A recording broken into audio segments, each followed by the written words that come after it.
আমরা জীবনে একবারই দেব যদি পাস করতে পারি, তাই না? এবং সেই নাম্বার, যে নাম্বারটা পাবো সেটা আমাদের সারা জীবন বয়ে বেড়াতে হবে, ঠিক আছে? তাই দেখো, খেয়াল করে দেখো, আমরা যখন 5-এ পড়তাম, 6-এ পড়তাম, 7-এ পড়তাম, 8-এ, 9-এ, তার নাম্বার কিন্তু কেউ বেশি দিন মনে রাখেনি। কিন্তু মাধ্যমিক পরীক্ষার নাম্বার তোমাকে সব ক্ষেত্রেই লাগে।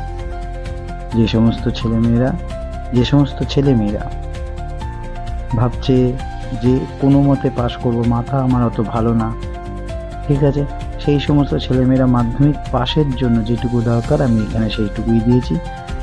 যে ছেলেরা ভাবছে যে মাধ্যমিক দিয়ে কোনো কাজে ঢুকে যাব, ঠিক আছে, ভালো কিছু একটা কোর্স করব, তাদের জন্য এইটা। যে সমস্ত মেয়েরা ভাবছে যে এরপরে তো বাবা মা বিয়েই দিয়ে দেবে, তো ভালো ঘরে পেতে গেলেও